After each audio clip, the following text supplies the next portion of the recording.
Hello, my name is Guy Sterling. I'm a retired newspaper reporter and longtime resident of Newark, New Jersey, who enjoys researching and writing about the city's history. Today's topic is the Irish in Newark, how and when they got here, what they did when they arrived, what's happened to them since, and those who made a name for themselves. So let's get started.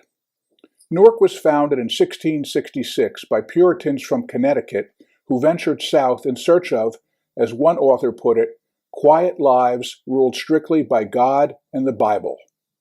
This was well before the American Revolution, Declaration of Independence, the U.S. Constitution, the establishment of Washington, D.C. as the nation's capital, and the Civil War.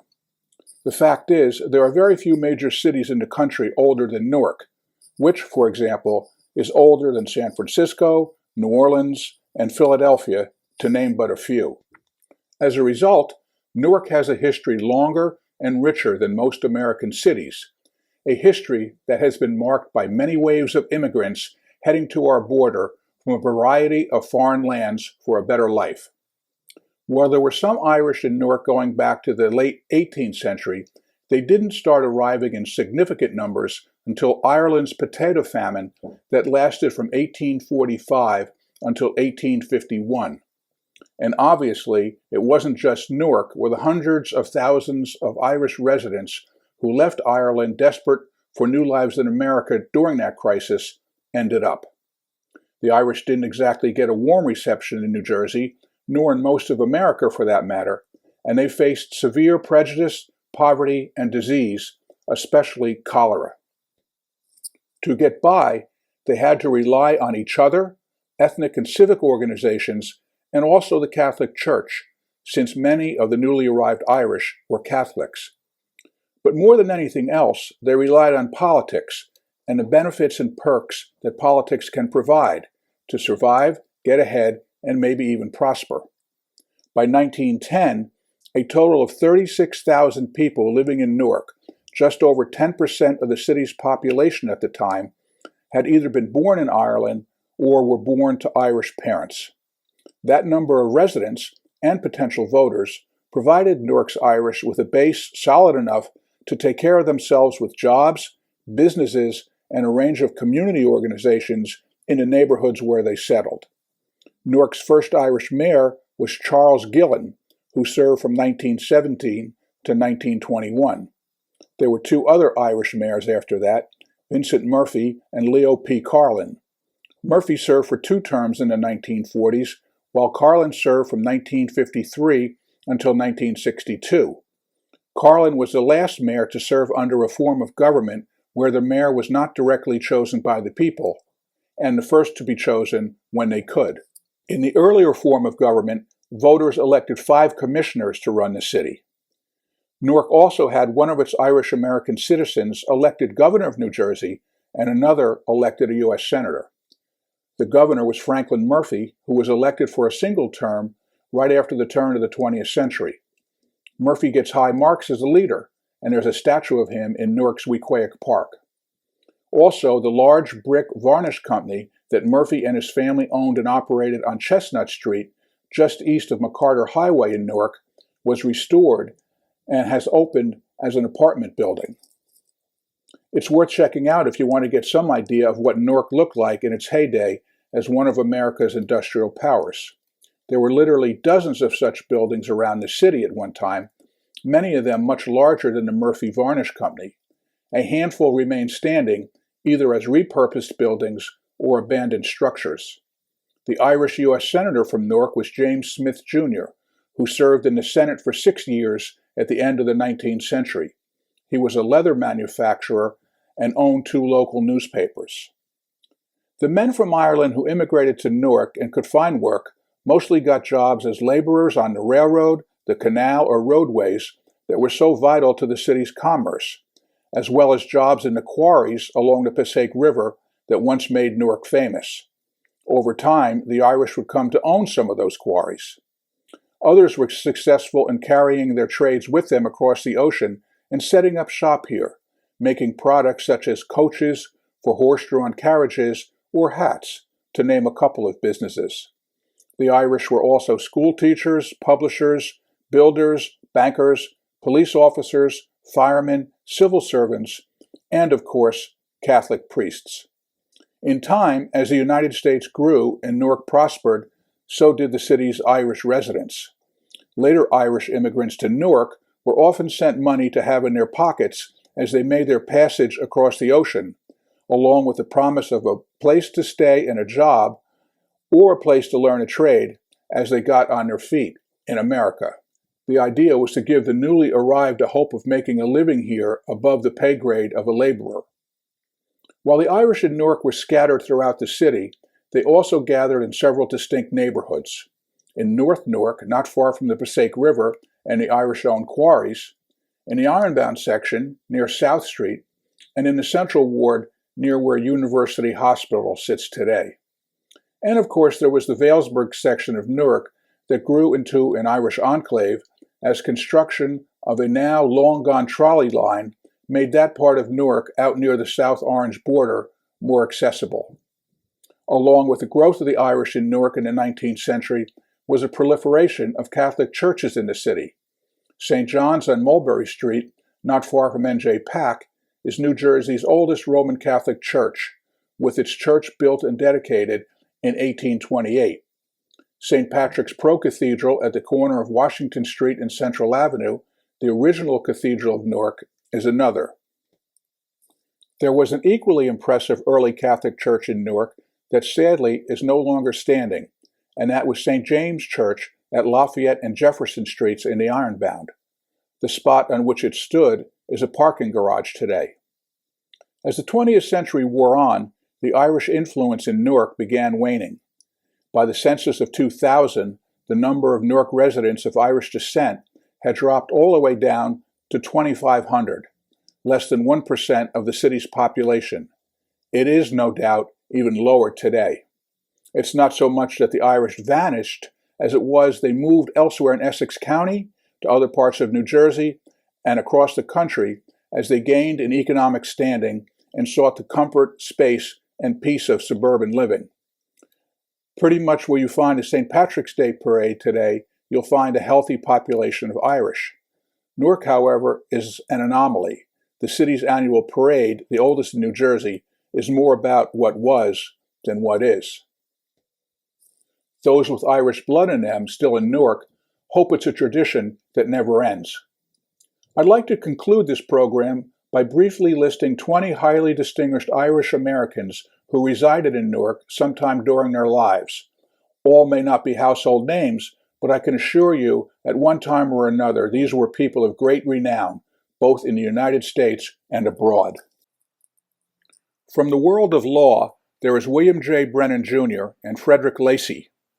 William Brennan was the son of Irish immigrants who graduated from Barringer High School in Newark, the University of Pennsylvania, and then Harvard Law School. He was appointed a Justice of the U.S. Supreme Court by President Eisenhower, serving from 1956 until 1990, and he played a key role in the court's expansion of individual rights. He had previously served as a state court judge in New Jersey. There is a bronze statue of Justice Brennan at the top of the steps of Essex County's Hall of Records in downtown Newark. Frederick Lacy was the son of a Newark police chief. He went to Westside High School in Newark and Rutgers University before graduating from Cornell Law School. Lacy began his legal career in private practice and then took a job as an assistant in the U.S. Attorney's Office in Newark, an office he would head from 1969 until 1975, leading major cases against organized crime and public corruption. He also served as a federal judge in Newark for 15 years before retiring and returning to private practice. From the world of sports, there are Joseph Iron Man McGinnity, Paul Bucky O'Connor, and Richie Regan. Iron Man McGinnity is a Hall of Fame baseball pitcher who picked up his nickname from working in a foundry in the off-season, and also for pitching professionally into midlife. Twice, he won 30 games in a season and was a member of the 1905 World Series champions. He retired as an active player when he was 54 years old and was elected to the National Baseball Hall of Fame in 1946. He won almost 250 games in his career. Bucky O'Connor played college football at Notre Dame for the school's legendary coach, Knute Rockne, and as a running back rushed for 100 yards in Rockne's final game, a win over USC. That victory capped the team's second consecutive season without a loss and clinched the college football championship for Notre Dame in 1930. O'Connor played himself in a movie about Notre Dame football under Rockne entitled The Spirit of Notre Dame. He later became a doctor and practiced in Newark for more than a half-century. Richie Regan was an all-state basketball player at Westside High School in Newark, who later starred for Seton Hall and in the NBA. His 1953 Seton Hall team was ranked second in the country, and he was voted MVP of the College All-Star Game played after the season. Regan was a first-round NBA pick and played pro for 3 years. He was an NBA All-Star's final season. Following his playing days, he held a variety of athletic and fundraising positions at Seton Hall University. From the military are Stephen and Philip Carney. Stephen Carney and his nephew Philip are two of the most respected military officers the United States has ever had, both attaining the rank of Major General. Stephen commanded U.S. troops in the West as the United States was growing and adding land west of the Mississippi before the Civil War. Philip, 20 years younger, fought in the Mexican-American War and Civil War and established a reputation as one of the most fearless soldiers ever to wear an American military uniform. The town of Kearney, right across the Passaic River from Newark, was named for the Carney family, and there's a statue of Philip Carney in front of the Kearney Post Office and also in Newark's Military Park. From the business world, there is Thomas McCarter. Thomas McCarter was born in Newark and became a lawyer, starting his career at his father's law firm. He also served as a judge, a state senator, and state attorney general in New Jersey before organizing the Public Service Corp of New Jersey in a merger of trolley companies and a power company. Eventually, the company became a well-known public utility, Public Service Electric and Gas. McCarter served as its president for 36 years before resigning in 1945. McCarter Highway in Newark is named for him, and the family's name remains on one of Newark's most prestigious law firms, McCarter & English. From the world of religion, there are Bishop James Roosevelt Bayley and Msgr. William Linder. An Episcopalian minister who converted to Catholicism, Bishop James Roosevelt Bayley came from a family that included America's first native-born saint, Elizabeth Ann Seton. He turned to religion after first planning for a career at sea. He was ordained a priest in 1844, first working as a college administrator and then a church official. Bayley was consecrated Newark's first bishop in 1853.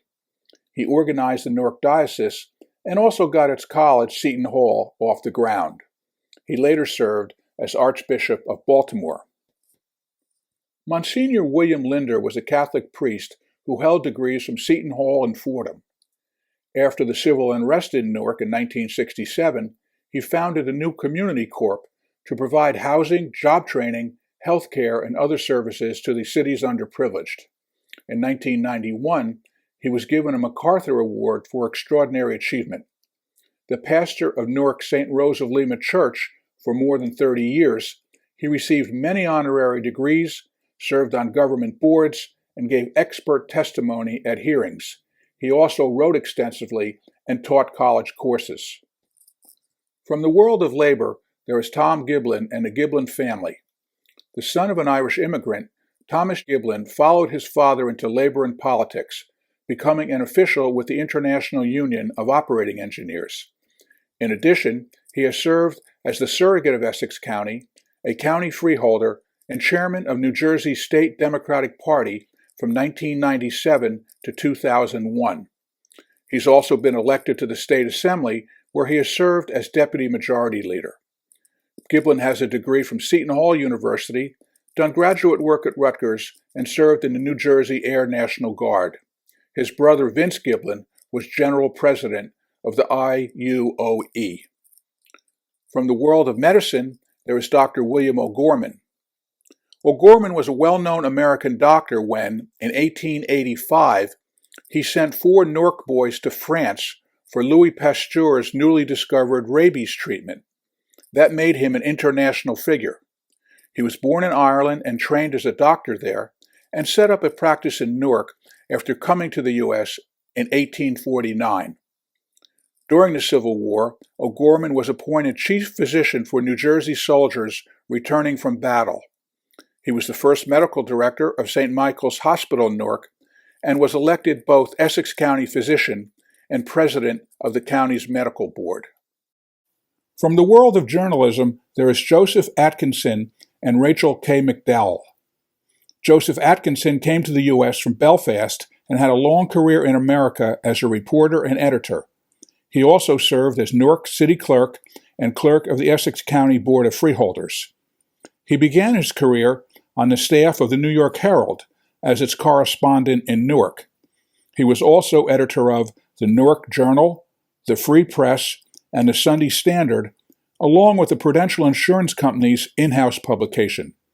In 1878, he published a history of Newark that was used as a textbook in the city's school system. Rachel McDowell began her career as a society reporter in Newark before joining the New York Herald and the New York Times. She was employed at the New York Times from 1920 to 1948 and was the paper's first religion editor. While there, she developed a national reputation and was nicknamed the Lady Bishop. She had her own radio program and lectured on religious issues throughout the country. McDowell was a strict Presbyterian who never married and started an organization to keep newspaper stories free of offensive language. Her father was William Osborne McDowell, a Newark businessman known internationally for numerous projects that promoted freedom, democracy, and world peace. From the world of architecture, there is Jeremiah O'Rourke. Jeremiah O'Rourke was born and educated in Dublin before coming to the U.S. He founded 2 architectural firms in Newark that carried his name, and he made his reputation designing Catholic churches and schools. He had a hand in designing the Basilica of the Sacred Heart on Clifton Avenue in Newark, among other churches in the area, as well as the main building of what was then Seton Hall College, now University. In 1893, O'Rourke was appointed supervising architect of the U.S. Treasury, where he designed federal buildings throughout the country, many of them post offices. From the world of politics, there is Bernard Shanley. Bernard Shanley was born in Newark and went to St. Benedict's Prep, Columbia University, and Fordham Law School. After serving in World War II, he began his political career in the late 1940s as counsel to the New Jersey Republican State Committee. He joined the presidential campaign of Dwight Eisenhower in 1952, and after Eisenhower's election as president, served as Eisenhower's Special Appointments Secretary and Deputy Chief of Staff in the White House for 5 years. He later founded a law firm in New Jersey and was its senior partner. From the world of construction, there is Edward Waldron. Edward Waldron came to the U.S. from Ireland as a teenager. After taking jobs here as a weaver and brick mason, he started his own construction business in Newark that put up buildings throughout the East and the Midwest. In Newark, his company built City Hall, the Basilica of the Sacred Heart, and the city's first 10-story building. Waldron was a member of Newark's Board of Education, president of the City Council, and a director of several banks and insurance companies. From the world of entertainment, there is Eva Marie Saint and Malcolm McGregor. Eva Marie Saint made her name as an actress early on in her career when she won an Academy Award for her role in On the Waterfront with Marlon Brando.